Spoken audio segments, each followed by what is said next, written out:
think I go this way.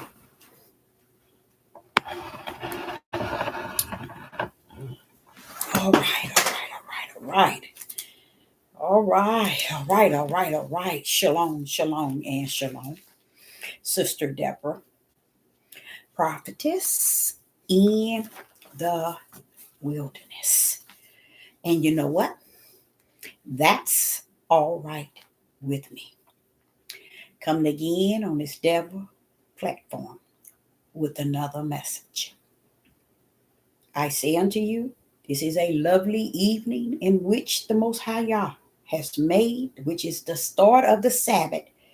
But I shall rest therein. I'm coming with a message, and this message is going to surround Yah as I, Sister Deborah, have come to know him. This message is surrounding Yah that I have, Sister Deborah, come to know. I thank him for all that he was. That was before the foundation of the world. I thank him for all that he is. And I thank him for all that he shall be in the days to come, which is the end days. I want to speak about him. I spoke about a lot of things, but I want to really speak about him and how and whom I have come to know. Hello in the live chat. It's good to see you. And I just want to cover what he has been to me and how I see him. You see, how I, the prophetess, sees him. To me, it started a long time ago. As you all have heard, as a child. I just was in love with, and not knowing what the word love meant, but it was just something that really turned me as a child, always believing that there was something that was so great and so powerful, but yet I couldn't see him, but I knew he'd exist because I used to hear him speak to me. And it was like it is now, from the inner. And when he would speak to me, even as a child, I would speak back. And I was real vicious toward this voice within me, not knowing what I know today. But as a child, I believed in that which I could not see, but yet I felt him in me and I believed. You see, I want to talk about that Yah. The world calls him God, but I just want to call him Yah tonight.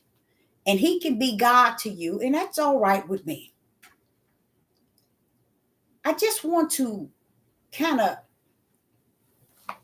give you a little insight of the one that I have come to know and I have come to embrace, and the one that speaks to me from the inside. See, he don't come tell me on the outside. He tells me on the inside what to look for on the outside. He works from within to inform me of the things that is on the outside. Boy, if you really look at that type of security, think of that. That is what you call security. If you had to have a security system in your home, or a bank has to have security guards, or people have security guards in the store, but yet people steal, yet people rob the bank, yet people break in your home. But the type of security that I know that I have within me is that same security I had as a little girl. I remember going down the basement and saying to him, why are you allowing him to do this to me? See, this is why I know that I know him. And I don't know about the Yah you serve. I can't speak on your behalf. I can't speak on how the world see God. But I'm talking to tonight, I'm going to speak on my behalf. How I have come to, or how he has suffered me to know him. And I remember going down in the basement and fussing. I remember fussing. I remember saying all kind of bad things. I remember saying things to something I could not see, but I knew he existed. I knew he existed. And the type of security and the comfort was back then, you guys.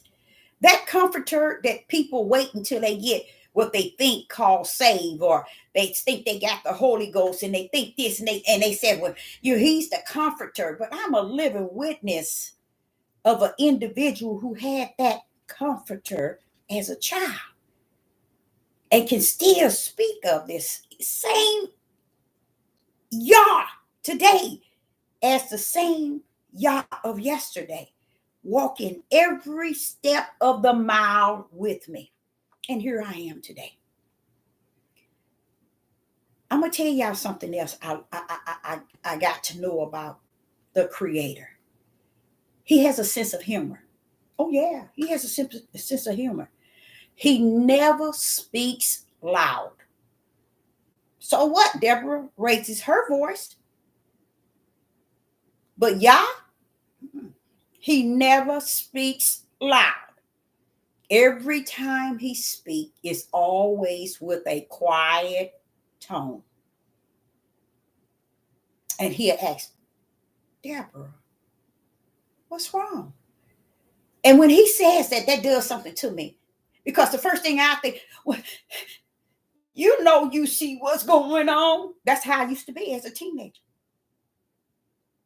It ain't that he didn't see what was going on. He wanted me to express exactly what I was seeing and what I was experiencing. Because a lot of it was spiritual, but the spirit was revealing it in the natural. You see? So he wanted to make sure I saw it both ways.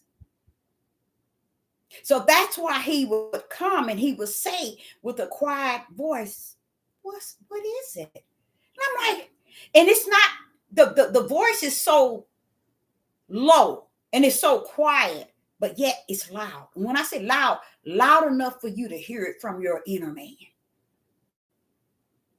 You can feel that thing out of the loudness in the way that he's speaking. It's a feeling when he speaks to you from the inside. But yet, it's a quiet voice. It's not a voice that ever, all these years, I never got him at the point where I heard the anger rumbling, the fierce, the wrath of his voice, or the sound of his voice. No, in the way that it's the wrath, it's the fire. I never heard him speak to me in that tone. Do I know he is wrath? Oh, yes, I've seen it. I've seen the works. So even if I didn't hear the voice, I've seen the works of the wrath of Yah. I've come to know him like unto a teacher, a professor, one that teaches you at a level of where you are at, not a level where you think you at or where you want to be, but he teaches you just like it said. You know how it has been said, he spoons feed you. That's how he does it. And that's not just one and not the other. I think he spoon feed all of us, because the spoon he have and what he's feeding, ain't nobody on the earth can handle what he feeding them outside of a spoon feed, being spoon fed. Some people feel that they way am above that, because they, where they get that from, their flesh. They get their degree in the area of where they think they have mastered a book. You see, not understanding. When you finish mastering that book, what have you seen in the spirit realm? What has been revealed to you in the spirit? See, the books, you can look, read, and study and try to dissect it from the outer man. Try pulling that bad boy up in the spirit realm. You're going to be lost. And that's where most people are. Because they trying to deal with an unseen Yah, but yet seen. Because everything you see is the work of his hand. So you can say what you want, you can think what you want, you can feel what you want. But when it's all said and done, everything from electronics to everything, if it was not for that right hand that was in the beginning in Genesis 1 and 2, nothing you see would be. So we can give that glory and that honor to this person created this person. Let me tell y'all, a pacemaker, even in your heart, important for them to have to be able to develop and design that, it takes the right hand of the Father that I've come to know. Yeah. See, throughout my life, I can't afford to give the glory to anyone else. I can't afford it, because he has proven himself to me to be the creator of everything I have seen and I can see. That's something he charged me all the time. Look at that. Look at the trees, Deborah. Look at them. He wants me to keep in mind at all times, ain't nothing you see out of your natural eyes that my right hand in the spirit did not create. See, we thinking it's what somebody planted. Old grass come from seeds because they planted.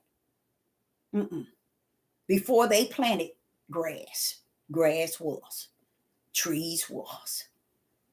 You see?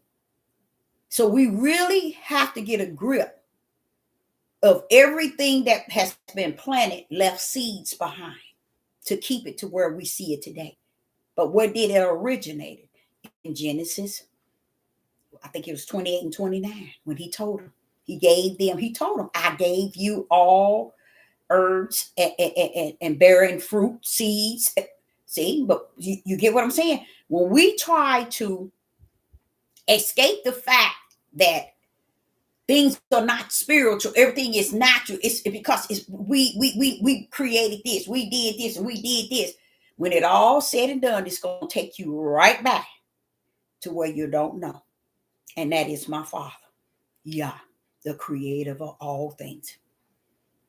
Because I'm the type of person, I will look and say, how many cells in the human body? Look at woman. Look at man. You think your sperm created those cells? I don't think so. Because to me, I'm gonna shoot it into you.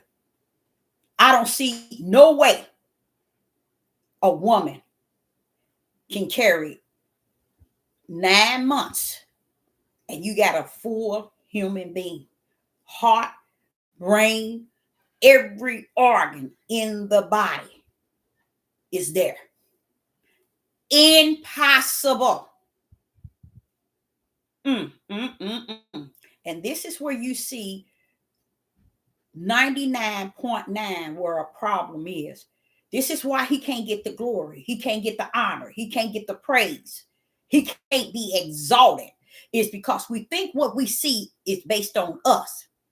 We think what we see is based on what we see and believe, and how we believe it in the flesh that it got here, and how this medicine gonna heal me here. If I take this gonna deliver me. If I drink water, this is gonna help me. And we forsake the one that knows every string of our hair all the way down to our feet.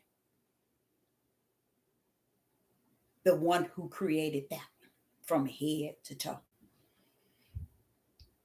And you wonder why the pharmaceutical is making a lot of money, because you put your trust in them over he that knows your body, because he created it.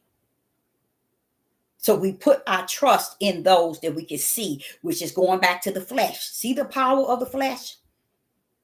In everything that we do, in everything we say, we put so much power in. Even our thoughts is more legit to us than understanding the thoughts of the spirit contain the thoughts of the flesh. It's just not knowing who he is. But to know who he is and he gonna be, you got to go all the way back to who he was. And when you lose sight of who he was, you never knew who he is. And you never will know who he's gonna be. Why? Because you lost sight of him from the beginning and what he was. Everything you see is created by my Father. Okay, babe, be careful, okay? Don't forget to lock the door. Okay. Is created by my Father in the kingdom. I know some people who say it ain't no such thing as God, ain't no such thing as Yah, and all these other. It's all these we are gods. That's what they're telling. That's what Judah is coming to the conclusion, that we are all gods. We are this. We are this. And when they finish, it still rests right back into Africa. The real gods are the god of Africa. You see? Antioch or whatever all that trash is. You see? The way I have come to know him, and I'm going to tell y'all, this is the difference from me and many of you all. The way I have come to know him, I'm telling you, this is the difference from me and you. This is the difference. See, I've come to know him with the power. You want to know him and think you know him without the power, because you want to give your flesh the glory that you know him. But I'm sitting here and I tell you today, it is impossible for a child to know him like that without the power of who he is. So I can tell you, when I went down in that basement, without a doubt, I knew I was talking to someone. And that one that I was talking to, I knew that he had power. The number one thing as a young child, knowing that he had power to come to my beck and need. Why do y'all think I would go to the store for my mother? 6, 7, 8 years old. It was really 7 and 8 years. 9 too, I think it was. Yeah, it did go in there because it went into my first year in high school. And I would say to him, I would go down that basement, I talked to him. I said, Mom was sending me to the store and I got to go get something. And I'd like to know if you would give me some money to buy me something. You know what he did? It's impossible for anyone to see what he left me. It was like he set it there for me. And he never gave me the least or the little. He always made sure that I had enough that I could even leave, go get what I had to get, and still have something left over, money left over. See, that's the one I come to know. I don't know who you know, or who you trying to know, who you think you know. But say, I come to know him as a child with the power. See, I don't know him without the power. So that's why I can't come to y'all like a wimp, or come to y'all like soft and tender. Oh, no. I'm going to come to you like I know him. Not like I think I know him, like I want to know him. I'm coming to you like I know him, because I do. I've known him for myself, to the point, even as 12 and 13, I would always wanted to be in the church. And when they would be teaching, I'd be like, that don't sound right. I'm serious, y'all. To where when I start having children and I take them to church with me, they'll tell you every time we came out of church, my mother broke down and dissect what the pastor or whoever preached said to us in the church. I did. I sure did. To me, that was something he that is in me assure me that I shall always have. It ain't my choice to do away with or to just get rid of it. Like most people, they want him when they sick and when they ill, or when they in trouble, or when they got a issue, or when this the only time they deal with him. Outside of that, they good. They don't need him until they think they need him. When they want him to do things that they now can't do with what they have. You see, now they need something from him. But let me tell y'all something, y'all. We are in that day. No more of that's coming to you. So if you thinking for 1 minute that you got it going on, let me tell you, like he told you before, and it is written, he's given the ultimate word of the mystery to his servants, the prophets. He ain't asked you about false prophets, false prophetess, false teacher, false this. He's letting you know, if you ain't false, then you gonna know mine. But if you false, you ain't gonna know mine. You see what I'm saying? And that's how I see it today. Let me tell y'all something that happened to me today. A lady at the yard sale bought a little stand. And this lady got to be like 67, 68. She got to probably be older than that. And she still worked full time. And she said to me, she was so excited, and her brother was there, and he took it a loose. I said, why you gonna take it down? Break it down like that. It's gonna be hard to get back. He said, I like doing stuff like that. I get it. That's okay. But he walked off with the thing and left the pole. So I'm way South County. I had to go way North City to take her that piece that he left, him and her, and to deliver her a stand that I didn't even have to take and deliver it to her.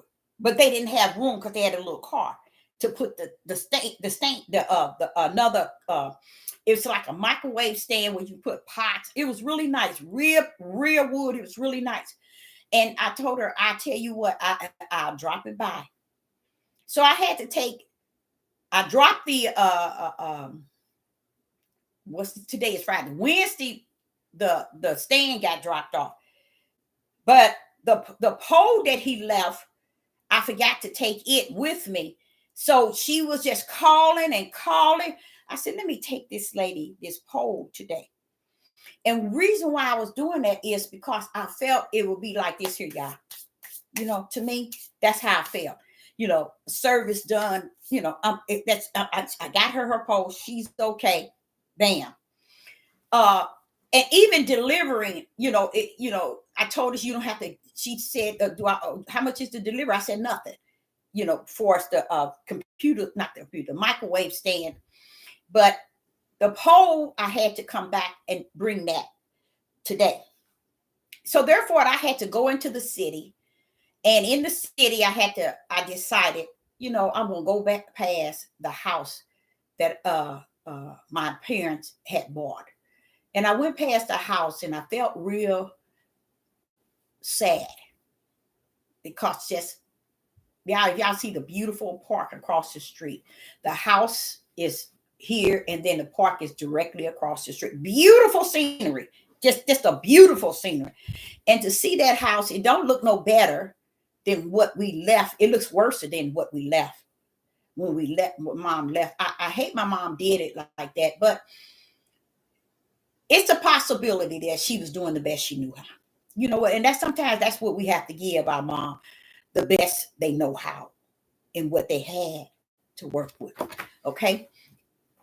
So I was just stopped and I pulled over by the park and I was just looking at the house. And then I looked down the street and I was riding all in the city. I said, I'm going to go over here by the high school, even though the high school was going toward where I'm going to deliver this. This lady's in the seniors citizen living.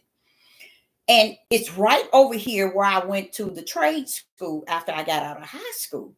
And I just went by the high school and I saw how they let it. Oh boy, I'm telling you, the way they let the city. Oh man, y'all, it looks so bad.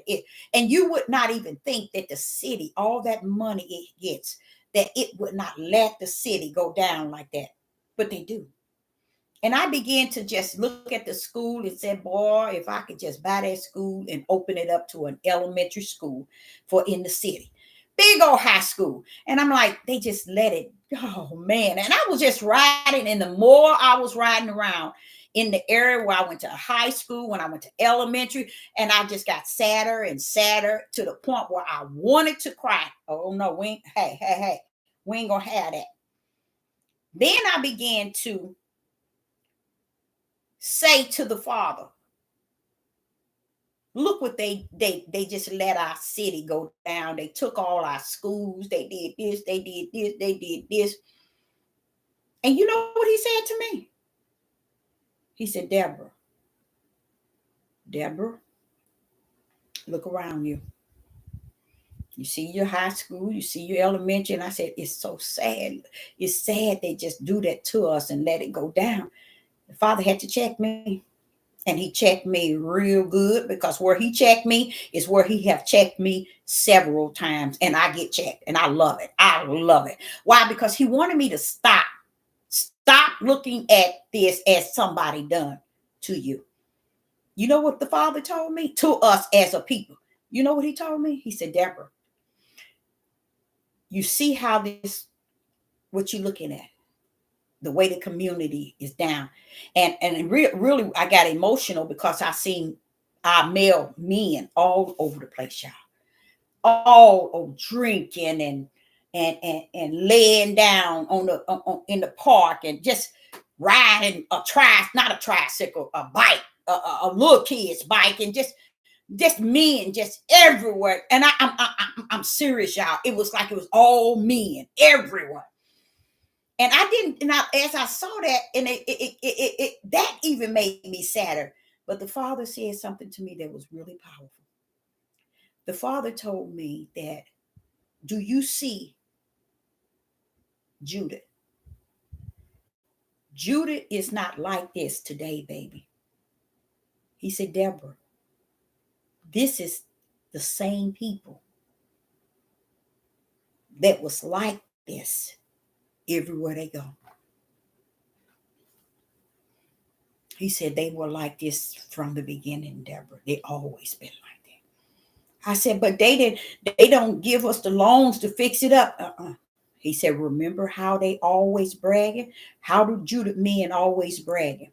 He said, they always said, we built this United States. We people, Judith, we built this country. Where you know they lying is where you see they living now. That's the true Judith. That's what he was telling me. And I said, and he said it to me several times. He said, they've been like this. See, they can go and make us and make me think it, and us that's coming up, our young men and all of this. He said, this is these people. Even in the promised land, when you come to an area, you see the grass and how they let it go. That's what they did to the promised land.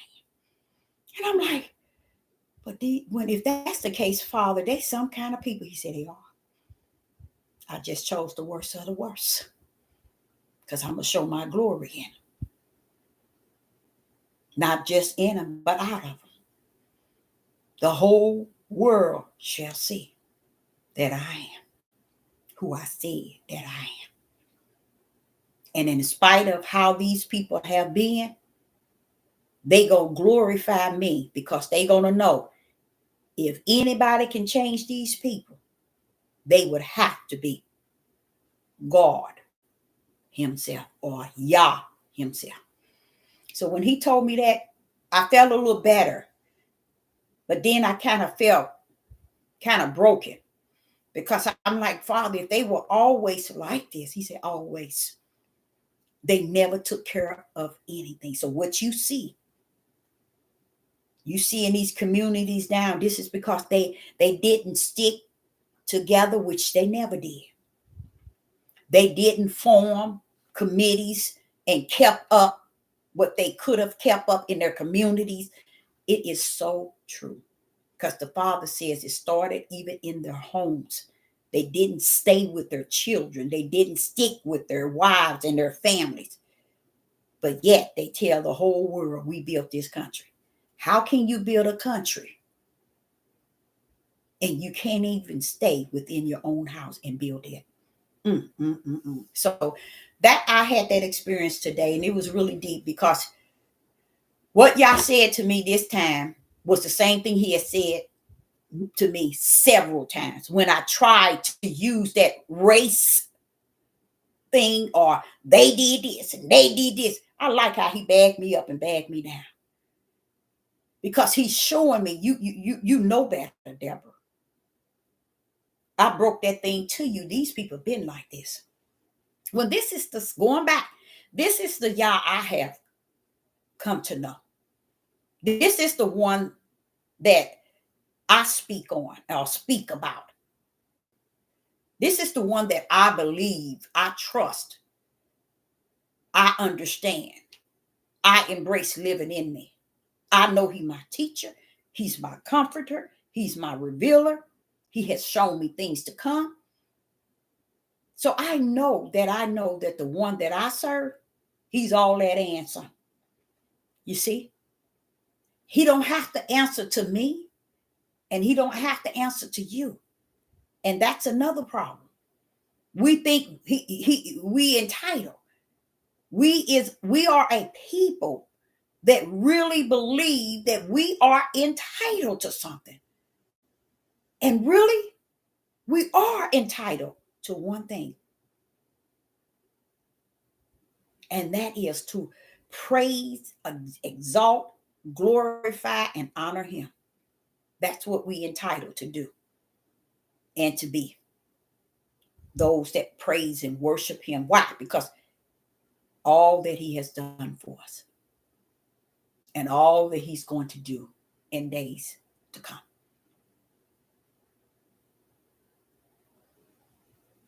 So me getting to know him in the way that Sister Deborah can't get bent all up and down, y'all. I can't just stand and tell you a whole bunch of he say, she say, lies. I can't go and try to win the world over. The world can't be won over, y'all. It's finished. Heaven's already got it locked in and locked out. That means it is written and the books are sealed. I don't know if y'all ever went into Revelation and you're always hearing about the seals. Who can take the book out of the hand and the seals? Y'all don't understand. No one on this earth can override the Father and make him the lie that they may live the truth. Y'all is not allowing people to think that they're going to change the world as it is. So he left little tokens all over the place. And when you get to have him in you, he'll crack each token for you so you'll know. But he has to be in you in order for him to break open each one of those within you. That's the part of being the teacher of all things. How can we expect him to be the teacher of all things when we don't want nothing from him outside of the things he could do when we need him? He ain't playing flesh on flesh. He don't deal that way. And that's the only way we want him in our lives, is when we call on him. Don't you come over here unless I call on you.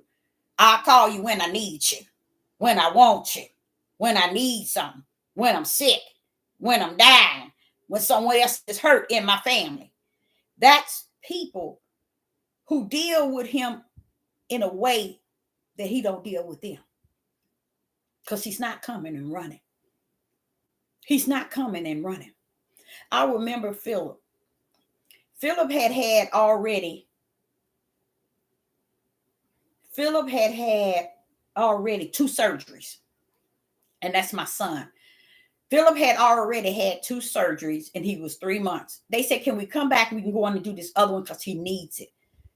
And I let them have that evening. They had a book for him to have his surgery. He had the surgery. They come, I'm laying in there waiting for them to come back. Let me tell you, they said, well, we need to do another surgery. That one, we need another surgery. He needs it. And I'm sitting here saying, but why didn't y'all do what y'all had to do? But we did, but now we need to go back in and do this. You know what I did? I was just sitting there. I said, oh, okay. And I'm sitting there, and did y'all know, as a young girl, not young, I wasn't young. Philip was what? Oh, shoot. Philip would have been 40, about 40. Philip would have been about 41 years old. So I'm sitting in there and I'm like, okay, they said they had needed another one. Third time they came in, they said the operation was successful, but we got him in here and he's still not doing good. I'm sitting in there in the place by myself. That's how my whole life has been, by myself. Like y'all see me right now, by myself. I had a long talk with y'all. And if I can remember, I believe y'all told me then, and he did, because he gave me a couple of dreams before the surgery. That was when I was at home. And I hadn't put the pieces together because he hadn't put it in me to where I can capture what was going on until it was all over. All of a sudden, this doctor came in, this man, and this man was red and crying like a baby. He said, we did everything we can. And he's still having a hard time. That man was crying. And I'm sitting here telling him, don't cry. It's going to be all right. Do you all understand, even that moment when I was there by myself, and they taking this little baby, and they was doing surgery after surgery after surgery. And I was there by myself, but I was never by myself. I was never, and it's nothing in this world could tell me I was by myself. I knew that Yah was so greater in me. Oh, I knew he was there. But let me show you how my flesh got out of whack. I went to, that night, I laid down, woke up that morning, still in the hospital. And I was feeling much better. I was feeling better because I felt that Philip wasn't going to make it. But I was feeling better. You all, I went into the ladies' room in the hospital, and I went to touch my hair and try to fix it. It all was falling onto the floor. Oh, it was all coming out like the snack here, y'all. All out. Oh, you see how my flesh couldn't take it? Flesh couldn't take it. And I began to say to the Father in that bathroom, I said, oh, my nerves are shot. Look at my hair. Just falling out. So I never went home. They let me stay there at the hospital and gave me a room. And They put him on this, they put him on that. Then they wanted to put him on the life support machine. They put him on that. They said he's gonna do better. He need to use that oxygen, that old crap. And I mean, Philip, I stayed in there for about 7 or 8 days, and Philip died, I think, that 8th day, staying in that hospital. They came in. It's Miss Brown. Philip took the toll for the worst. I said, what happened? He passed away? Yeah. But we want you to come on, go with us. And that was the surgeon nurse that been with Philip since he was born. Philip was like 3 months going on to 4 months when he had all these surgeries. But his nurse from his birth, when I first had him, she followed him all the way up to this time, and she was so hurt. She was so hurt. Philip came just to go. Philip didn't come to stay. He was just coming to go. See, that's why I was saying, y'all, you got to know. No, you ain't got to know nothing, because if he don't want to know you like that, that's just it. But I got an opportunity to grow closer and closer to the Most High Yah. Each trial and test, I don't even say it's a test, trial that I endure in life. I didn't endure the things like a lot of you all have not. I endure hardcore issues in life. And when I were going through these things, I realized he made sure it was between me and him. Me and him. Nobody on my left, nobody on my right. So Philip died. They said, come on. They had him real set up a certain way, and he looked like he was still alive, y'all. And I looked at him. I said, baby, I know you done went through something. He gone now. And the nurse, she just fell all on me, just crying. And I'm like, oh, it's okay. It's okay. It's okay. He looked so peaceful. She said, don't he look peaceful, Miss Brown? He looked so peaceful. They were just so hurt. The one that deals with the brain. He was the one. Yeah, he was the one deal with the brain. He was so hurt in it all. I mean, I had never in my life seen so many Europeans so dedicated, y'all. You hear me? They were so dedicated. But guess what? They wasn't dedicated to my son. They wasn't dedicated to their positions and what they were doing. They was dedicated by the Spirit of Yah. That's who they was answering to. Praise the mighty Yah.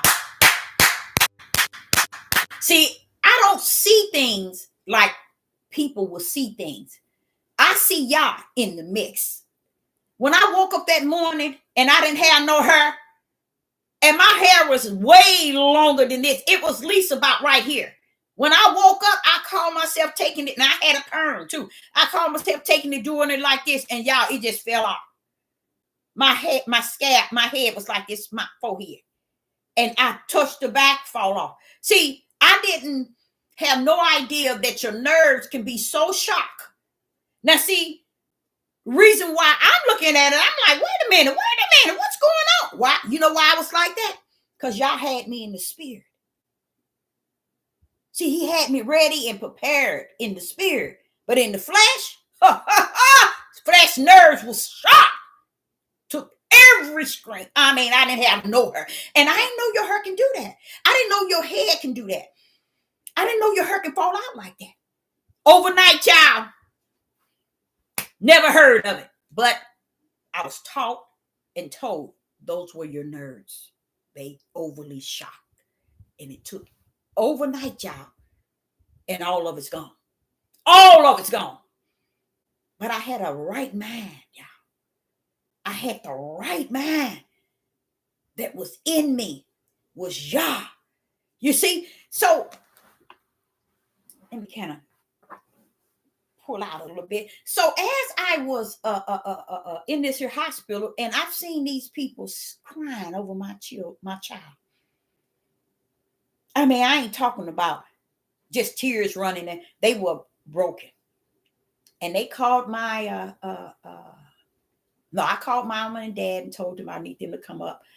And they got up there real quick. And my daddy, oh, I ain't never seen my daddy cry like that.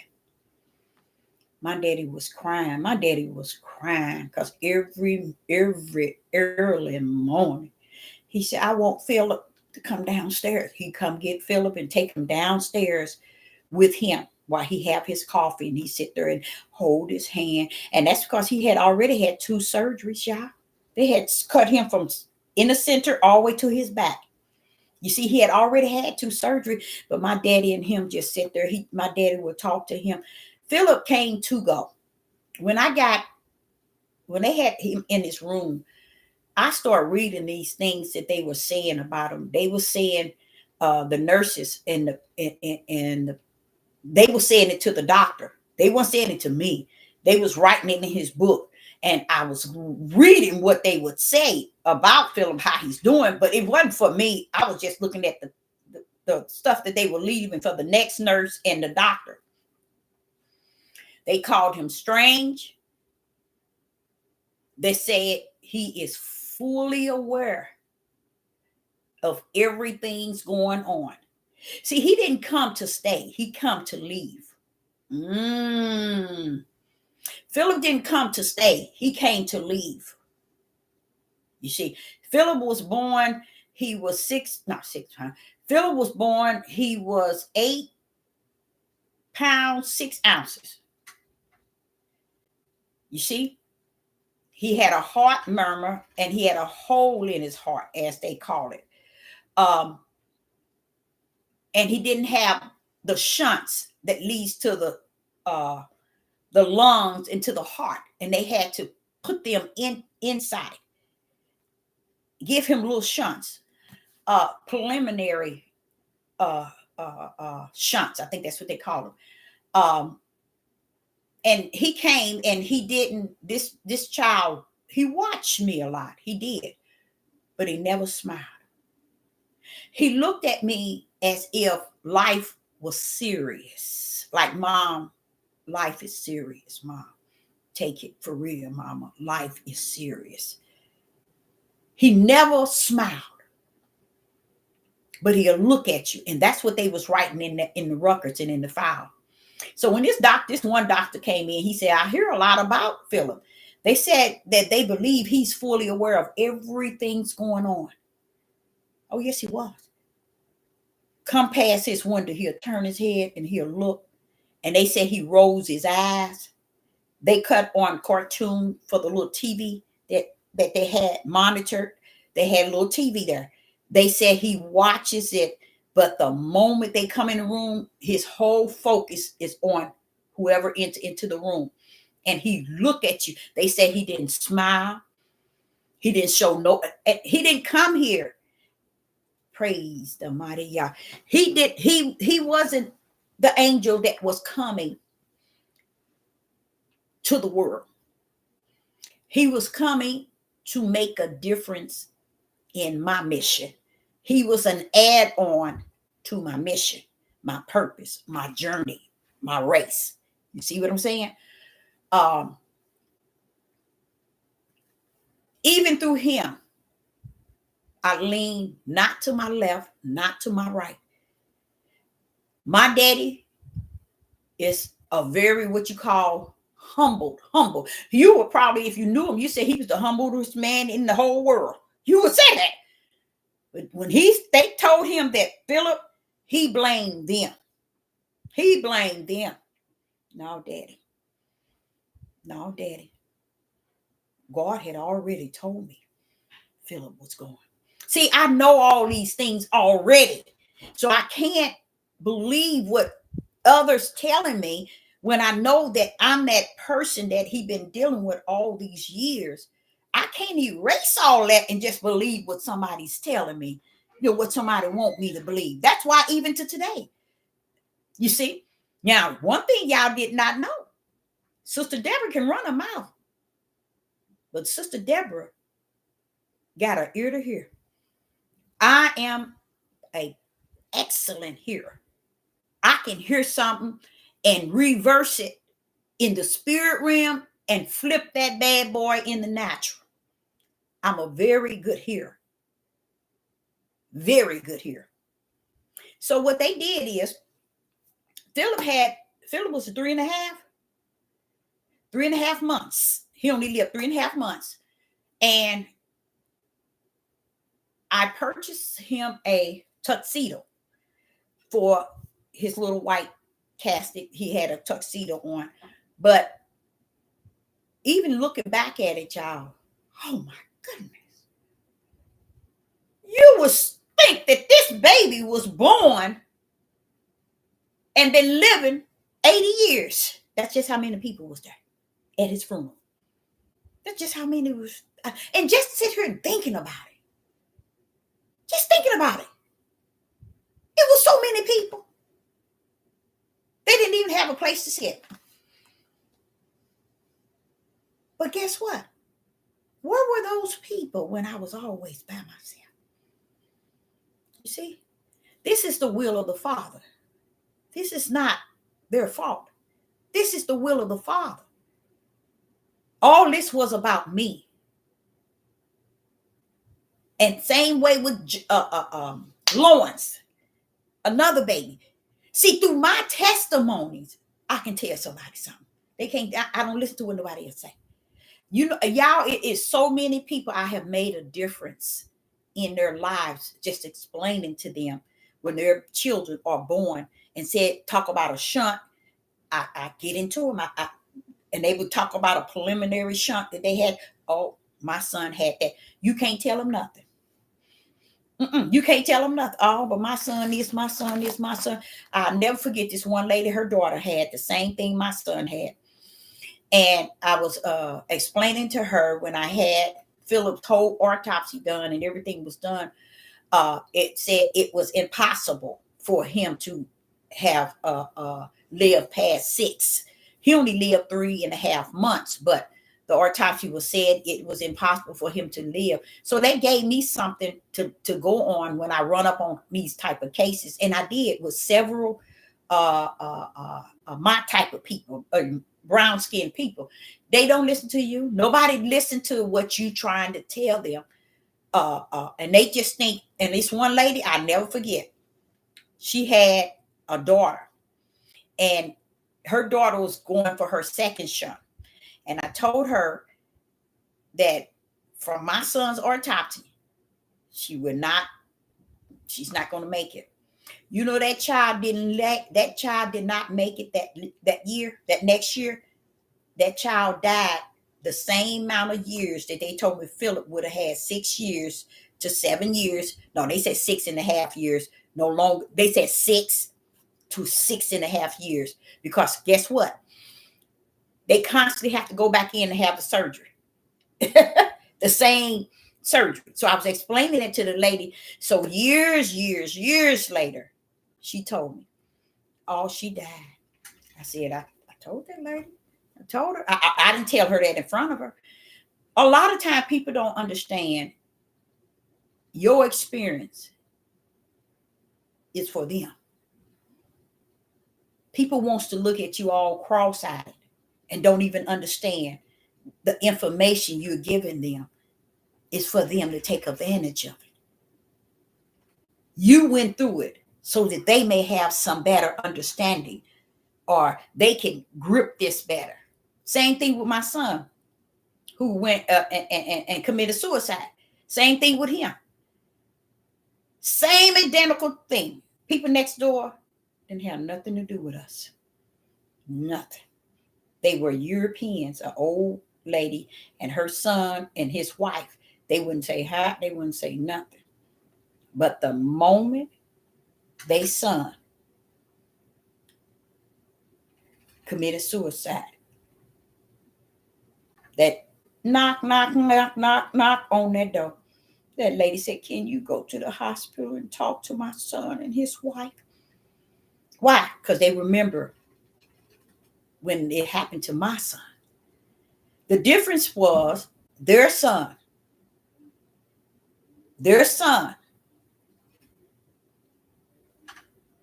committed suicide the same day and the same month that my son. My son name was Raymond. Their son name was Michael, but the father name was Raymond. Now you tell me, is that not? I went to the hospital and I went in and I saw their son. And I looked at this young man. I said, but why would you want? It didn't have nothing to do with her and her son, nor the father named Raymond. My son was Raymond. His name is Raymond. It didn't have nothing to do with them. They have no idea. It had to do with me. You see, this is what I'm saying. This is the part where you know people so embedded in the flesh realm till they have nothing spiritual that can bring them to a level of understanding exactly what is taking place. Now, my son lived. Their son died. You see? And from that day on, we got along well. From that day on. But it just strange how when I got to the hospital to see the father name was Raymond, but the son that committed suicide was named Michael. My son name is Raymond, but his father name is Michael. I'm like saying, that is too much. Then they began to tell me what he did. It brought all memories back to me. Brought back memories. They said they don't know why. He went down the basement. My son went to his room. You see? So my son lived. Their son died.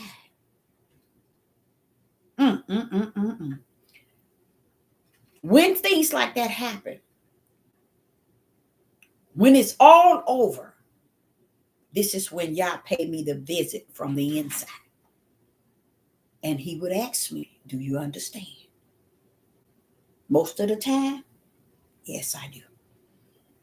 And this is how my whole life, even as a young girl, all the way up to where I'm at now, it's a communication, a spiritual communication. And when he's showing me things, he'll tell me, now this here, I know you want to do it, but it ain't gonna turn out good, Deborah. Yeah, I'm gonna be with you, but it ain't gonna turn out good. And this is the sort of stuff my mother say, well, why don't you listen to him? Why are you hard-headed and don't listen to him? And you know what? I've been listening to him all my life. And that is all my living as well. I still yet trust that he got me.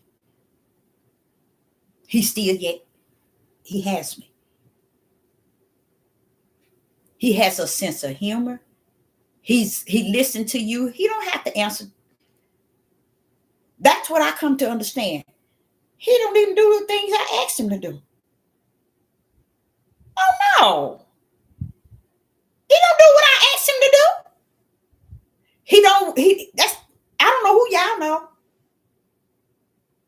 He don't do things because I asked him to do it. I can hoop and holler, cry and kick and blame when it's all said and done. See if you're going to get it your way. I'm telling you, I don't have it my way. He don't do things. He don't answer to me.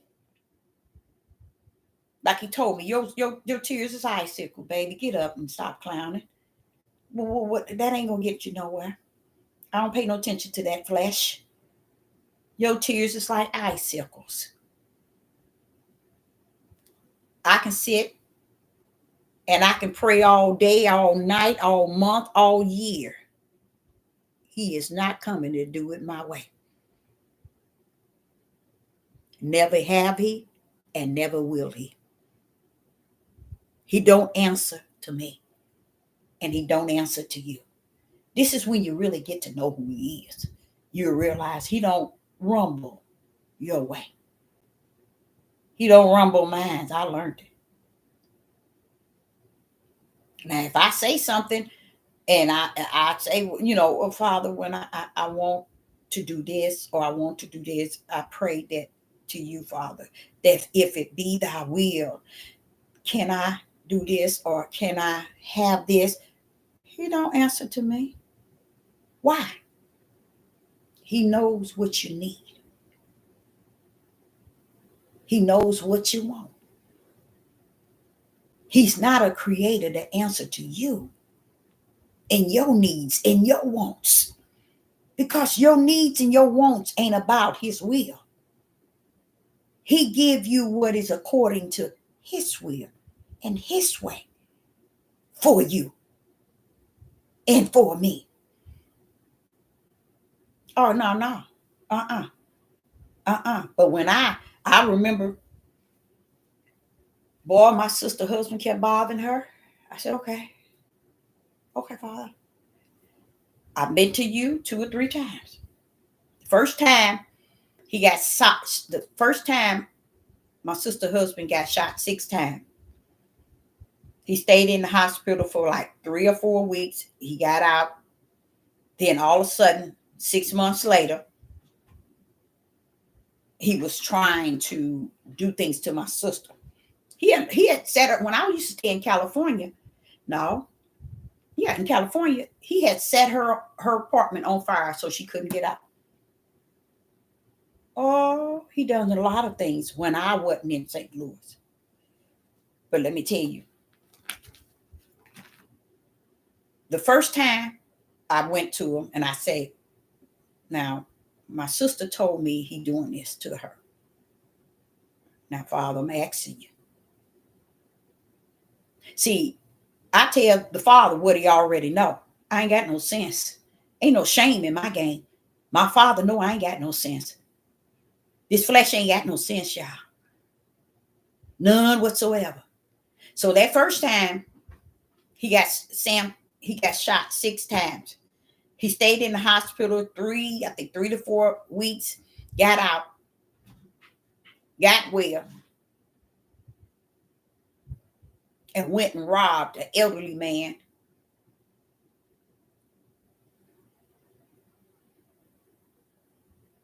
Why he do that, I don't know. That's just who this person is. So my mother called me and told me, have you talked to Joe, my sister? I said, no, I ain't talked to nobody and I don't know when. She was saying how Sam is doing this and Sam is doing that and Sam is doing that. And then I called my sister and she said, yeah, he's harassed me on my job. And when I'm in the bed at night, he telling me that I see that person under the bed. It's a man under this bed. You think I don't see him? And he got this here sawed-off shotgun. One night I was in the bed and he poured it on me. Oh my, yeah. The part of Sister Deborah that don't have no sense. Ooh-wee! Ooh-wee! At that time, I spoke to the Father. I spoke to the Most High Yah that I cannot see, but yet I believe. I began to tell him what he already knew. I said, okay, I've been pleading. Tell you what, I handle it, Father. Because if you don't, I will. That same week, bam, they shot him right here over at a place that he went to a lounge right here. And the bullet, they said they don't know where that man get that bullet from because it's against the law. It's that one that when it hits you, it blows up in inside. Once it goes inside, boom, it explodes. Oh, he real dead now, ain't he? But I said to the Father, And I remember I was fierce. I said, if you don't, I will. I mean, I remember them very words. And it was that weekend. When it happened, my sister called me. I'm up here at this hospital, and Sam got shot. Oh, he did. And they say he brain dead, and they want to know if I should give his I could donate his organs. I say ain't nobody want him. Let them things go where he go. Don't go get. And she didn't. She didn't even donate him. I said, don't donate him to nobody. Nobody don't need him. Nobody shouldn't even want him. Transferring no spirits nowhere. And she didn't. She didn't give his organ. They wanted him, but she didn't give it to him. I said, ain't nothing about him good. Don't go giving nobody else them organs. No, she didn't do it either. But at that time, I knew. I said, now that's the third time I had to come. But that was the first time I came that way to the Father. But the other time I say, now you see them. You see what they doing, don't you? You see what they doing. Oh, he pulled up. Y'all will pull. You know what? The one I come to know, I don't know who you know. I don't know nothing about what you know. But the one I come to know, when it just something between him and I, where he will step down. He said, what's going on? Is there a problem? Is there a problem? That's who I come to know. That's the one I know. That's that one with that right hand, that stretched out arm. No matter how far down you are, how high up, it can go up and it can go down. That's the creator that I know. I'm not going to trade what I've known since I was a little girl up and even to today and go continue with this trash they talking about now. I'm not trading him for this trash. See, I tried to explain to y'all, what do it look like for somebody like me? And through my testimony, can I tell you something?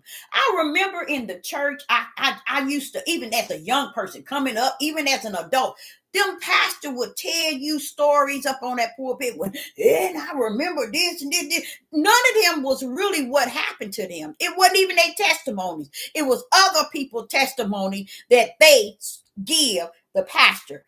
He's the counselor. He's hearing everybody else's testimony and it become his. You see? And I always knew that. They'd be telling stories on the pulpit about, and I did this and this here happened. And I remember this when I was this. A lot of that stuff be lies, y'all. Just like Joel Osteen. How many members in his church? He got a lot of them. That big old place. And he's sitting up there every time the door is open, giving himself and his father all glory. I mean, his natural father, all glory and honor. It's always about him and his daddy.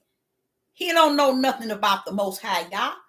That's why he can't get in there and tell those people. And the people don't want to know nothing about Yah. If he was really get up there and he start reading scriptures and really taking it and have the Holy Spirit and he was speaking, the people would shoot out. He wouldn't have a member. He'd be lucky if he have 100 members.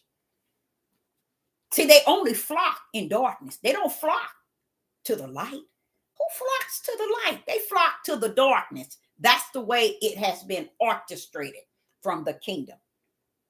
Because if it was not, the Lamb Book of Life is to be said, the Lamb Book of Life, and then the books to the lake of fire. Look like over on this end, it's going to be the majority with the books. That's why he made it many. That's why when he sowed the seeds, the 4 different places, 3 places is going straight to the lake of fire. And the one that went into the soil is written in the Lamb Book of Life. See, 4, 3 go to the lake of hell, the lake of fire, and 1 go to the book of life. Everything is orchestrated like that from the kingdom. So when you get down here and you see these people, they're not teaching you about the Most High Yah. I can sit here all night and give you testimonies. Testimony after testimony of how I know that that right hand is the right hand of he that sits on that throne. How I know that he that sits on that throne is realer than real can be. I say to the Father, I said, Father, we need you more than the definition of need on the earth. We need you more than the definition for the word need on this earth. And if you just think about what I said, we truly do. Because the definition of need in your dictionary, or you can get it in the Hebrew, you can get it any way you want to. It can't outweigh the type of need we need him for. It can't. It can't compare to it. As coming up, he made sure everything I did with my hands, I did with my legs. He made sure that it was mastered. And I run myself to the next, and then it ran into as I got in 20s and 30s. You know, everything I do, I do this, nail it, master it, leave it, go to the next one, leave it, go to the next one. Why? Because the gift was already in my hands. When I got ready to where I knew it was in my legs, is because I didn't know my legs had that much power, that much strength. When I was running track, that's how I found out. When we was running track back then, they would shoot the gun, the blank or whatever. And we set up to push off the bars that's nailed into the ground. We had those to push off, to give us our push. Well, mine wouldn't stay. They would shoot it. Once I push off, they come up out of the ground and bag back. They had to stop the race. After I continued to do that, I realized in my head, wait a minute, my legs that strong? Found out that they were throughout my whole life. I said, this is y'all. I said, when I was like 40 and 50, I said, I don't care. If I lose my strength as an elder, I'm going to use my legs. I'm going to use the strength that's in my legs. Because I found the power was there. And it never failed even when that's my first, what was it? The first race was a 440 relay. The second one was the 100.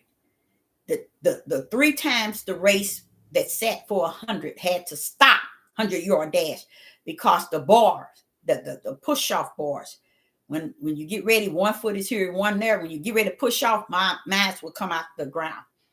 My bars will come out the ground. So they had to stop the race.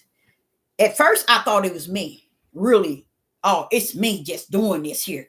But then I realized it was strength that y'all had given me in my legs. I look at it even now and think, that journey we're going to go on, we're going to need some strength. But then I heard y'all say, ain't nobody going to need nothing but me. I'm going to bring you close to the rivers where it's safe. I'm going to take you a route no man knows. Praise the mighty God. He said, where it's safe. I hear you, Father. Where it is safe by the river. Ooh-wee. That's just something he's leading the people out of these land of their captive. He's leading them. Just think in the 4 corners. How are we going to come together?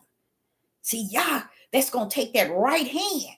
That right hand going to orchestrate it where we're going to all end up together. You know, even those that still left over in Africa, that's Israel. Just imagine all over the place, but we're going to all end up together. You see, only one can do that is the one that I come to know, that right hand and that stretched out arm. I've seen that hand and that arm at work all my young life and my life as it is today. Old.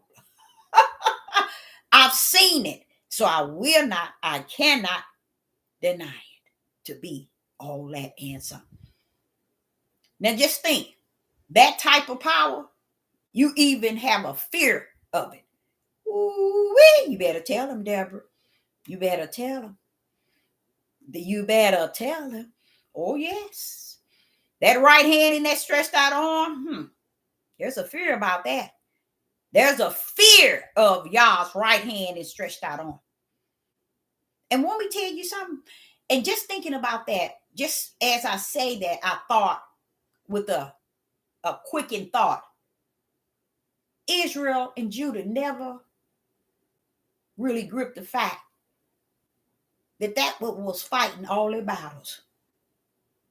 That right hand and that stretched out arm of the Most High Yah. David, when you hear David hooping and hollering, David is not telling you he fought no battles. David's sitting here hooping and hollering to the Most High Yah. With that right hand, you defeat my enemies. Everybody thinking he was the battle of the war. Baby, y'all just don't know the one I have come to know. I speak of him for who he is. I didn't get to know him because the way I want to see him in my flesh. I got to know who he was in the spirit of his power. I don't know who you all know. And that's why it's real hard for me to get on YouTube and see these clowns trying to represent the one that I knew, know, and know going to be. How you recognize, how you representing him? How is it he called you? His right hand and his stretched out arm ain't getting no glory. They ain't getting nothing. You getting it. So I don't understand that. That's just the part that I sit back and I said, Father, this is your will. That's why you poured that grace and mercy on everybody. Just so your will can go from A to Z. You had to pour some mercy and grace because you would have cut us up from the floor up, wouldn't you? You would have cut us up had not you poured that grace and mercy down on us. And the grace and mercy was only for the will. Because if the grace and mercy wasn't present, the will would have destroyed us a long time ago. See, people don't know that. See, they think they rule. They think they call the shots. They think they know something. You don't know him. If you don't know the Most High Yah in his power, you don't know him in himself. All this hooping and hollering and proclaiming to know him, if you don't know him in his power, and his power don't know him in him who he is, then you are not who you think you are. See, everybody want to know him by this name, by this name, by this name. Come on, pull that power up. Do you know him by that? No, they don't. They don't know nothing about him. You can't know nothing about him if you don't know his power. You pull up in Genesis chapter 1 and verse 2, you hear the power. What do you mean let? Who you telling to let? My right hand. Whatever I say with my word, my power, back it up and bring it down. We still trying to get to know him the way we want to receive him. You can't know him the way your flesh want to think him, feel him. You got to know him for who he is. And baby, if you don't know that power, you don't know him. Because they're one of the same. And that's what he said. Denying the power therein. Because that's what y'all done. You denied the power therein that he has manifested in him. You deny it. And you want to think that all about where I can stand with him, where I can be with him, where I can go with him, how I feel about him, how I think about him. Oh, no, baby. You got to know him in his power. And when you know him in his power, you know him in his word. And then when you know him in his word, hey, he's going to toss you the keys to the kingdom. And that's why the other disciples wasn't tossed the keys. It was given to Peter. Because Peter said something outside the realm of Yeshua. And that was what? Something that the Son of Yah revealed, which was the Father's right hand. His word and his spirit. Revealed that to Peter. And Yeshua had to step back and say, wait a minute, hold up now. Flesh and blood didn't reveal that to you. Oh, it was you, Father, in the kingdom. See, he had to he stepped strictly over Yeshua and gave it to Peter. Who gonna tell you? Who you gonna say run this? Who you gonna say run this? All you have to do is check them. Check what, Deborah? Oh, wait a minute. Yeshua is on the cross. Why can't he come down? That's what they asked. He can't come down. The power ain't with him. See, the power can't be nailed to the cross. The word can't be nailed to the cross, nor the spirit, but only Yeshua, the Son of Man. So that's why he said, why have thou forsaken me? He in Gethsemane, take away this bitter cup, take away this flesh feeling I'm having. That's what he's talking about. Take away this flesh feeling I'm having. Oh, but wait a minute, hold up, not my will, the will of my flesh, not my will. Notice what he said. He spoke two wills. Not my will, but thy will. See that? Y'all missed it, didn't you? Went over your head. That was two wills. Yeshua said, not my will, but thy will. So there go the two. That shows you that he was going down in the flesh, speaking to the Son of Yah in the spirit, that his will of the Father be done. So why was two wheels being pulled up in Gethsemane? Oh, they don't know. They don't know. You got to get to know who he is in his power, not who you've been taught he is. You got to know him from the inside, not the out. Because you will never, ever get to know him at all if all you know of him is from your outer man. Oh, no, that ain't going to do it. So you see, Sister Deborah don't have no reason to be on this devil platform trying to lie and manipulate people to believe that I'm some sort of prophetess, y'all sent down here to bring light to the world. Oh, no. I come to bring the light to those who have light, even if it's a pen needle. You see? See, y'all servants is not here for the world. So when you get people trying to sell off things to the world, it's because they are of the world. Y'all revealed something to me about this one person. She's looked at as a prophetess, travel all over the world. And I mean, she on TBN, CBN, TBN, NBC, everything. And I'm sitting here watching.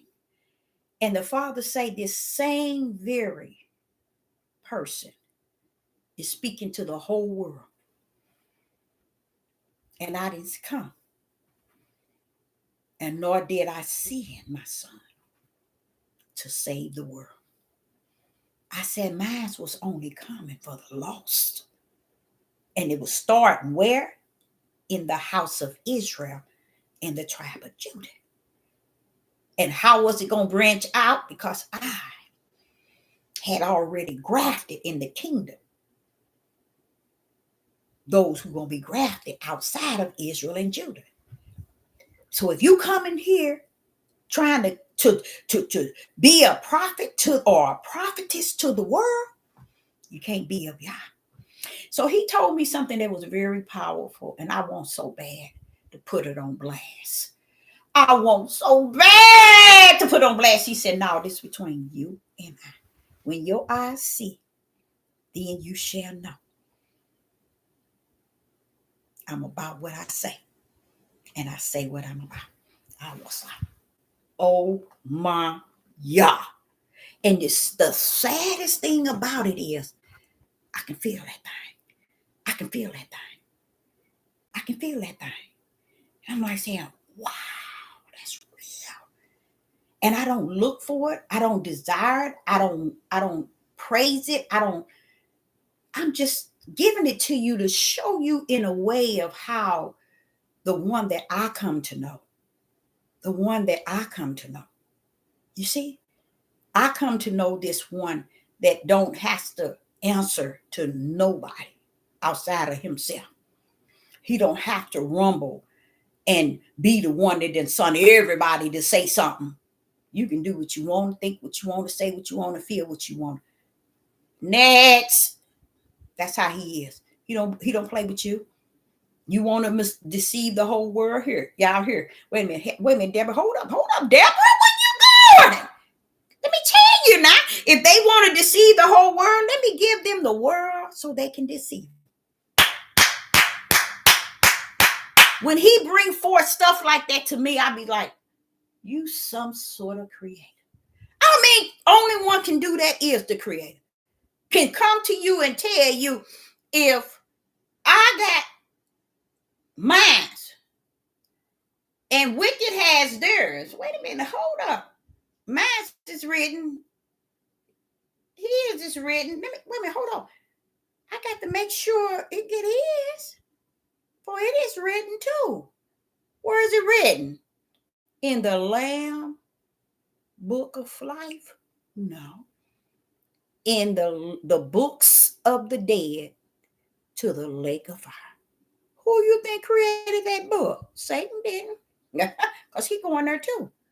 How can Satan create that which he's going to have eternal suffering in? Yay. Come on now, pull it on out. Who we give that to? We give it to he that has all power.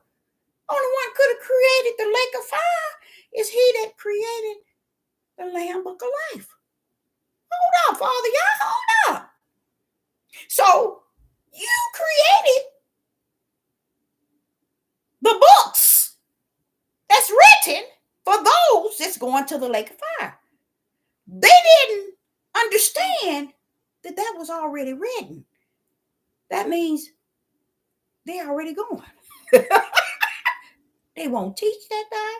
They won't preach that thing. They won't minister that thing. Why? Because they don't represent the Most High Yah. I said to you all in the last 7 and 8 of my videos, you should already know where you at and where you stand. And if you don't stand on your side and you living today and know that you don't stand on your side, what you waiting for?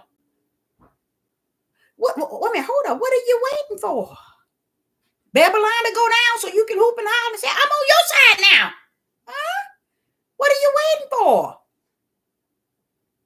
You ain't waiting for anything. But where you at? And this is also is connected to people are just who they are because that's who he created them to be. Because he knew them not on the earth, but in the kingdom. That's why this is the key. Let me tell y'all the key. Are you okay?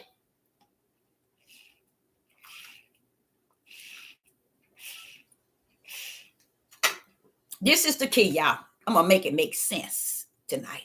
I'm going to make it make sense tonight. See, what they didn't know is what y'all didn't tell them. And I'm going to give you a little something of what he taught me as a young child. He didn't teach me that this here part as a young. It's when I got like to be say 8, 9, 10, and 11 when I started asking some crazy questions, child. Because I was trying to make sense of any and everything, even dark, even the daylight, when the sun rise. I mean, everything. Hey, Sister Deborah was asking everything. I was always before him asking questions. Even if I had to go down in the basement and start fussing and arguing with him, you should tell me if it's this. Hey, that's how I did, y'all. I'm for real. So the key to it is this here, to make it all sense. So you can understand. A lot of people don't understand that he already know where you're going. He know where you come from. He know where you've been. And they know where you're going. And where you're going for is eternal. He already know. For it is written. So what make this creator create everything after he knew what everything is going to end up for eternal? Yeah. Because what many of you all did not understand, there was something going on that we have no respect within ourselves to find out or to understand, that caused him to know each angel from one end to the other. Each angel from one end to the other. To the point where Satan, whatever he was doing, he had won almost the kingdom. Yes. You see? Yeah, I'll tell you what, Deborah, they didn't grip the idea of why making a new kingdom and a new heaven. They never really gripped it. No, they didn't. Here we are. It's over and it's finished. Y'all still don't understand it. But let me give you a little something before the night's over. See, in the kingdom, things took place where the division was divided. So he said, I tell you what, we're going to settle this. I'm going to create an earth and I'm going to put them all down there. And when they get down there, guess what? They're going to go in the way that they're going to live eternal. Because from up here, I can send them there right now. But I'm going to put them down on the earth. Because there's these that don't think that I know their thoughts, their ways, and who they are. But see, when I put them down on the earth, they're going to show up and show out who they was in the heaven. So let me just put them all down on the earth. And matter of fact, let me add mine's down there too. Oh man, mine's going to get it detached to them because they're very addictive. They're very cunning, conniving. So they going to entice minds. But I tell you what, hey, give me a ram in the bush. Hey, I want a lamb slaughtered. Okay? Because I want to redeem the ones I know going to get lost once they get down there with those. So, okay, I got it. Let me write the name in. These are all mine. I'm sending them down. Let me put their names in the Lamb Book of Life. They all in there. Yeah, now they good. Let me lock it. Lock. These over here. Come on, y'all. We're going to bring you down to the earth. You coming down to the earth. One at a time. Little at a time. Many at a time. Go on. And as they get down here, they go right where they belong. In living destructive. Because they was trying to pull it in the kingdom. But see, they thought that they were so cunning and that this creator didn't know their thoughts. Because they was really liking what Satan was doing. They really admired him. But they didn't want to leave. They want to portray that they wanted to stay on your side. That's why you had all that from Genesis to Revelation. That's why Moses stepped in. Who's on the Lord's side? And as you read, you'll see where it's always saying who's going to serve idol gods versus who's going to serve Yah. See, it was always done in the kingdom. So he said, I'm going to make a earth down there, and it's going to allow the wheat. I'm sending mine down, and I'm going to sow them on in the soil. That was those who got in the soil. I'm going to put them down there. And you know what? I can guarantee you, the terror going to go right into the wheat and try to mix up themselves up in there. And not only that, they can convince the wheat to go their way. And what happened? The wheat went the way of the terror. But guess what? He had a ram in the bush called the lamb that he slaughtered before the foundation of the world to go right down and get the lost spirit, that the spirits of Yah's lost ones. Go for the lost ones. See, Israel thought it was them. Judah thought it was them. No, baby. That's why when you pull up, you see all nations gonna be in the kingdom. See, that's because they so stiff-necked, rebellion and disobedient. Many of them are signed in the book to the lake of fire. Many of them. You see? See, Yah is not a racist. Why isn't he a racist? Because only one kind in the spirit. Only one kind in the kingdom, y'all, and that spirit. All this trash they trying to teach y'all down here to manipulate you. Oh, he black and he black. Use a fool, and you gonna live a fool and die a fool. Because the kingdom, even Yeshua, is a spirit. Ain't no flesh in the kingdoms. Only where you come with melanated, European, white, Chinese is in the flesh.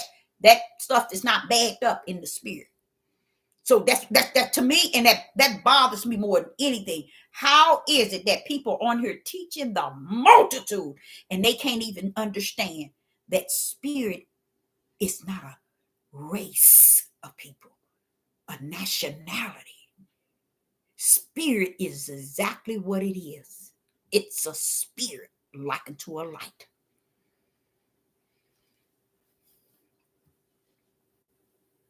But what do? They want to teach it to those who was following in the kingdom the way of unrighteous anyway. And he made sure that if you're going to have deceivers, false prophets, false prophetess, false teachers, false pastors, false priests, false Maureen, false seers, and false anything,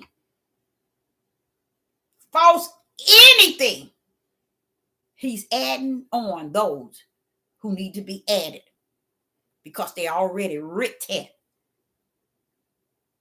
in the books of the dead to the lake of fire. That's why why would he have a gate so broad? Why did he enlarge in hell? Come on now, y'all. Because he can do that. That's who he is. But like I said, when you really come to know him, you know how he rumbled. Heaven's got it rolled in and rolled out, y'all. Even the Son of Man can't touch them books to the level of knowing what is rolled in and what is rolled out. Not even him. He could open the seal, but that's about it. He didn't write the seal. He didn't write the Lamb Book of Life and put everybody's name in. He didn't put everybody's names in the lake of fire. That was the work of the Father in his right hand and who he is. So this is why he's creating a new heaven. This is why. Because the old heaven is really what you call tainted. Because too much stuff went on. So he gonna make a new one. That's why. Why would he want to make a new one if where he was already, well, make sense. It don't make sense. He can still bring what he already had down to the earth, couldn't he? Yeah. But why a new one? See, no one knows. No one questioned. Why is he doing a new one? Because the old one is where all the mess started. and he wrote everything in. That's why when Satan come pulling up in the thought of Yeshua, Yeshua said, get up. Hey, everything is already written. It's already written. It ain't nothing you can say to me or whatever. It's already written. See, it's already written. When the demons were wanting to come out of this possessed man, what did they say? They said to Yeshua, "Are you come? Wait a minute. Before the appointed time." These are what these angels, these spirits, these demon spirits were saying, checking Yeshua, telling him, "Wait a minute, hold up, bro. Are you come before the appointed time?" Even the demons know our Father in the kingdom has a set time. See, and it bothers me how we can be human on the earth, and he invests so much in us, even gave us this image of a spirit in every man. That's a spirit in every last one of us. But we don't know nothing about him, who he is, who he was. I like the idea of who he was, because it's impossible for me to know who he is if I didn't know who he was. People are preaching and teaching who he gonna be, because they don't even know who he was. They want to teach who he is and who he's gonna be. Wait a minute, hold up, back that thing up and bring it down. Tell us who he was. They can't tell you, because they have no idea. No one ever questioned the fact that, wait a minute, he's gonna have a new heaven. What's wrong with the one you in? Something was thrown down, y'all. It was a throwdown. And this is why everything is going according to his will. See, the will was rolled out before anything was created. See, that's what people don't understand. His will was rolled out before the foundation of the world. The Lamb Book of Life was rolled out before the foundation of the world. The books to the lake of fire was rolled out before the foundation of the world. Come on now, y'all. So look like somebody missing something. What are they missing? That which was. They all over here what is and talking about what's going to be. And that's where they messed up from the floor, because they left the power in him that was. So they want to pull up on everybody on what is and what's going to be. But wait a minute, bro. You missed something. The beginning. That which was, where the power came in. You missed it. And if you missed that which was, you don't know what is and know what's going to be, because you missed the power. You don't know the Father until you know his power. You don't know his power until you know his word. And you know his word is backed up by his power. And his power there to back up the word. So how are we going to say, come on, let me see somebody use this as a power? Who can go in the hospital and wake up the dead down at the morgue, or go into the hospital and heal the sick with this book or the words in this book? How about that? How many bishops and priests and pastors go to the hospital to pray, and the people don't wake up? People don't get up. People get worse. People die. Well, wait a minute. Hold up, bro. How you going to be able to take the word with you, and it ain't bringing the raising the dead up? Come on now. Why you going to take this word with you, these words with you, and ain't healing nobody? Ain't restoring nobody? Wait a minute, why do you sign your people up to AAA? Hey, pull up. If this the word, it got to be bagged up with the power. And the power got to be bagging up the word. This ain't the word, y'all. This ain't the one that has the power. Why do we put him in the least and the less of the less? They can take this book and stand on top of the mountain. They probably die up there the moment they go up there. Because if lightning come, it'll strike them dead. You ain't got no power. You ain't got no power. You want to run and sling this book all kind of ways. Now, one thing that this book is, don't ever forsake it. Why? Because it's a learning guide. It's for you to learn, study. But the true teacher is when that Holy Spirit, which is the Ruach, come in and do what he said he's going to do. And that was to be a teacher to you of all things. Oh, they don't want that. Why? Because in order for him to be the teacher of all things, he's going to pull up with that power. They don't want that either. See, they want to be able to use this book for your flesh. And they do an excellent job. Excellent job. They can use this here book to try to battle everything. But see if they can stand down, put their book down, and be about the power and be about the word. They couldn't do it. They couldn't do it because they have used this as a weapon to many, many, many, many people without the power. That's why Yeshua said, why you think they was waiting up in the upper room? They was waiting for that power. Ooh-wee! What was the power going to do? It was going to bring down that word in your spirit. How is it going to come? Through the power. How you think. How is that all going to take place? Through the power. And if you go back and see the day of Pentecost, read it, and you hear all that power came in. They couldn't have done it without the power. So how you forsake the power? But yet you got it. Oh, because you think this is the word. Okay. Don't ever forsake your Bible. Because it's a teacher inside of a teacher in a way that shows you how the world been tampering with it. And the only one can show you that is the Ruach. It'll show you everything they adding, everything they taking away. But if you trust it to be the word, the Ruach said, hey, hands off. Because when your hands is on and you got it covered, my hands is off. I can't do nothing with you. He don't even waste his time. The Most High, y'all don't waste his time with nothing. Because he know the outcome. Why should he waste his time with something that he know the outcome? He know the beginning and the end of it. He knows what it's all consists of.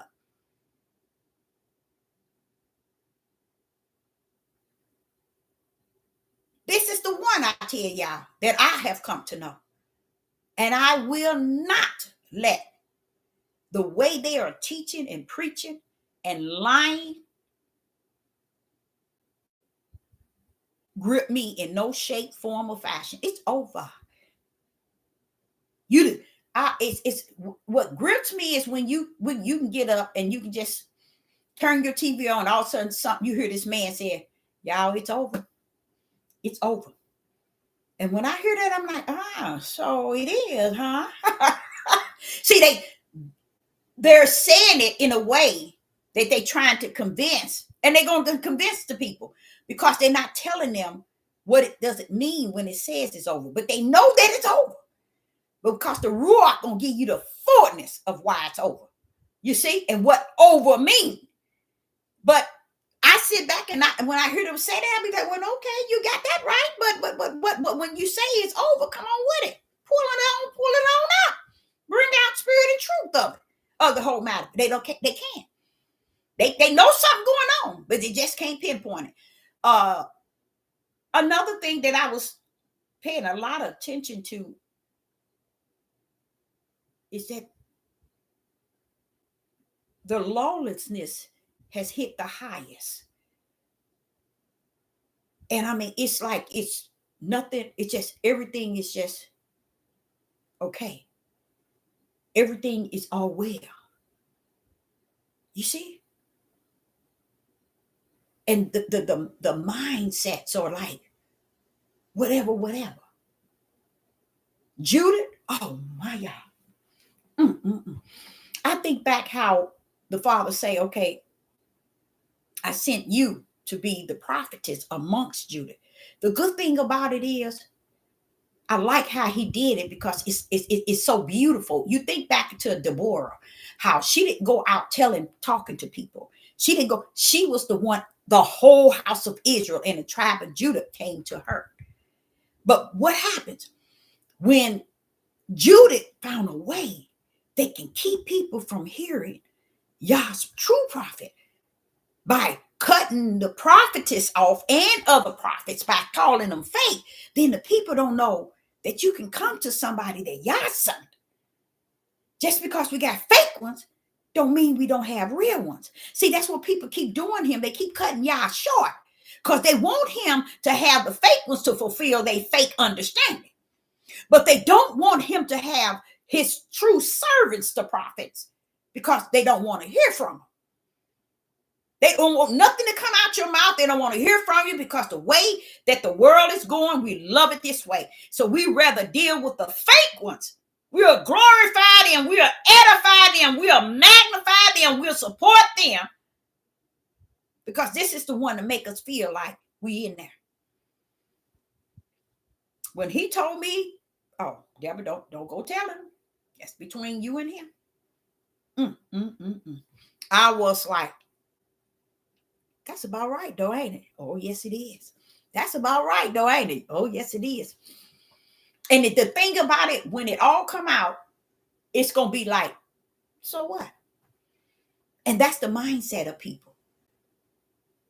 There's no righteous in the land. There's no repent in the land.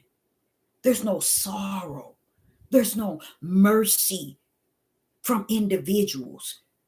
There's no compassion. There's no forgiving. There's nothing in the land that has to stand on the side of he that has the light. He that comes to suffer for Yah's namesake. They have nothing, and the world is fulfilling everything to please those that are in the world, but it's still the will of the Father. It's written that it need be go according to the way we see it. It has to go the way we see it. It ain't gonna go away that the world is trying to think that it's going to go. It's going to go the way that those that are in the light see it. It's going to go exactly that way.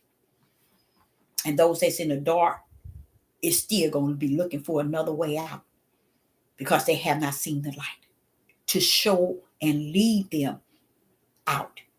So their only thing they have to look for is the darkness because that's what they come up in. That's what they feel. That's what they think. That's how they feel their whole life is built on. What they flesh desires, how they flesh think, how their flesh feel, everything about the flesh. So Yah is not sending nobody to change nobody because he said it is written. Everybody's already where they at. They either in one book or in another. And no one can take them out. No one can remove them. And this is why I feel real heavy in my heart that people know who they are. They know what side they're on. And they don't care. They are so content. They are in love with the side that they are on, y'all. They are in love with the side that they are on. Why? Because there's nothing in them that says, I don't want to go to the lake of hell. I don't want to feel I'm tormented eternal. Matter of fact, I don't even believe that's true. That's the mindset. And I ain't going toward no light because I don't need to. I don't have to. I got too much going on. I got too much. I'm doing too much. I own too much. I don't need to go in the light. I don't need to even think about the light, to feel the light, or whatever. I'm going to enjoy who I am, what I'm doing, what I'm saying, the way I think, the way I feel. And I'm going to rest content right there. So I, Sister Deborah, say unto you, I hope that you got something out of it, knowing a little bit about who I know or I have come to know regarding the Most High Yah, which the world calls God. You see, I don't bother people who called him God because what people don't understand is what the spirit of a person knows who he is. That's why he said, don't measure a person from the outside. Don't judge them from the outside because the real person is who they are on the inside. It's really who they are. But if their actions on the outside represent darkness, most likely 100% their spirit is darkness. And this is a time where people find time to understand, repent, ask for forgiveness, and forgiving others. This is the time where you seek sorrow, compassion for others. What I learned today kind of threw me all the way off, because he said these Europeans, these Gentiles, and these heathens, many of them, they are not going to turn from the way that living has awarded them. The way of living can award you so much.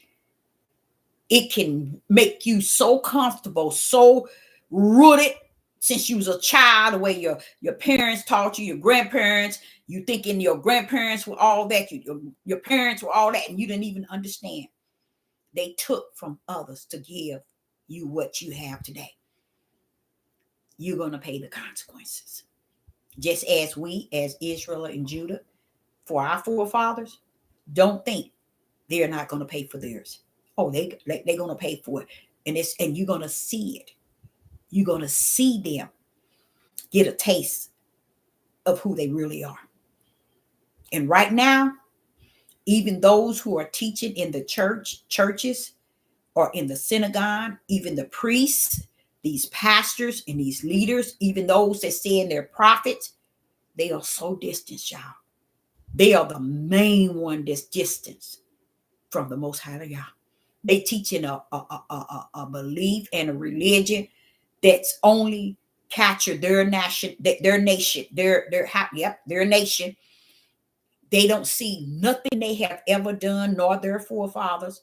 You remember how it tells us in Leviticus, and also in I think is it Deuteronomy, where it says, ask him to forgive you, and first and foremost, forgive the sin of your forefathers. These Europeans, these Gentiles, these heathens, they ain't thinking about what their forefathers has done. They're gaining what they have. They're trying to hold on to everything that they gained through their grandparents and their forefathers.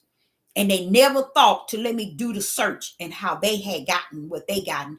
And if they ever think to do that, they'll realize that I am doomed. I am doomed. But where we at in this day, they ain't looking that way. They could care less. They're looking to war. They're looking to fight. They're looking for violence. They're looking for corruption. Why? Because they now can't have what they once had. All these hundreds of years. Now they can't have it. They're looking for blood. I sat back and I said, now, why is it a people couldn't have a program or talk about this, or go march and to the courthouse, or something regarding, when you see a country that has sundown towns, that right there alone lets you know KKK, white supremacists, skinheads still got a chance to continue doing what they're doing. They just did it in the sundown towns. This country wasn't a free country, y'all. You cannot call this country, this USA, or great old America, but yet got all these sundown towns in every state. How could that be? You don't hear a Negro man from Judah even teaching it and preaching it. You don't hear them saying nothing. They never did. How could this place be? That's why the Father said, don't look for them people to do nothing, Deborah. These people been like this since the beginning of time. So don't go hooping and crying because you see your school and your community where you was raised, and all this looking like it's looking. This is how they were in the promised land, baby. These are the same people. And he said he never changed Israel and Judah's ways. That's what he told me. He said, I never changed their ways. Their ways are still in them. So what you see is what they are, Deborah. Don't let nobody tell you to see them like this. And that's why I try to, people be thinking you going up against the men. Wait a minute. If you ain't seen your communities where your people came up in, and you ain't seen the stores and places all in the place where you live and where you stay, if you ain't seen it all, but then again, a lot of them left everything to have life their way. Even their families, their children, their household, to make the life that they portray, they wanted. That's why a lot of elderly women would say, yes, Sister Deborah, my daddy was a rolling stone. See, and everybody sitting, grabbed. The women said they had, my grandmother had 4 different sets of children by 4 different men. But wait a minute. The women were still in control. What about the men? So who fought? See, everybody wants to make them high and mighty, and they want to put them as kings, leaders, and rulers. Wait a minute, back this thing up and land this thing right. They can't do it. So the Father said, stop trying to feel this thing in a way you don't need to feel it in the flesh, Deborah. Because these people were like this before they got over here. See, and I like him saying it that way, because today he said it totally different than he has ever said it to me. Because he said, now see, you sitting here looking at this and you trying to blame other nations for the way your people are. These people are. That's what he said. He said, but they were like this, baby. They been like this. They was like this before they even got over to the promised land. And when they got over to the promised land, what you see is who they are now, is what they were then. I said, wow. So that's why you said they polluted the land. He said, yes. And it was connected to idol gods and all this lust and abomination. But he was saying all of this was in that land. So when you come here and you trying to justify, clarify, and identify, oh, the heathens and the Gentiles did this, the Europeans, they did this stuff, and they did it. And the Father said, these are the same people that was in their own land. The same way they're living in this land here. He said that's the way they were living in their own. And he said they didn't have Gentiles and heathens in that land. But they did have me. That's why I took it from him, Deborah. So he stopped me. He stopped me. Because I was like, they took our schools. Look at our schools, Father. I wish I had the money to just rebuild it. He was just telling me, don't pull that off, baby. Take all that flesh out the way. Move it. These people, and he broke that thing down to me like he ain't never. But I said, I get it. I salute it. I feel that thing. And I took myself on home. A long ways home, about 45 minutes home, but I went on home. I said, I get it, Father. I feel it. I get it. Because it's what he's saying is, I'm trying to keep you in the setting in which I ordained you. I predestined you. I foreknew you. That's why I made sure you had a lane to run in. Because in that lane, you're going to meet me. No matter what's outside that lane, get in that lane and you're going to meet me back. You're going to get in one accord with me. Because you can go out, you can teach, you can preach, you can say whatever, but know that you got a lane to get in. Everybody can't say that because they don't know him like that. And it's not nothing on this earth. Not my children, not my mom, not my family, not no one is going to erase all that he has taught me throughout these 60 years. No way. No. Because if so-called anybody, if before he would let anything come in between, he'll take me up out of here.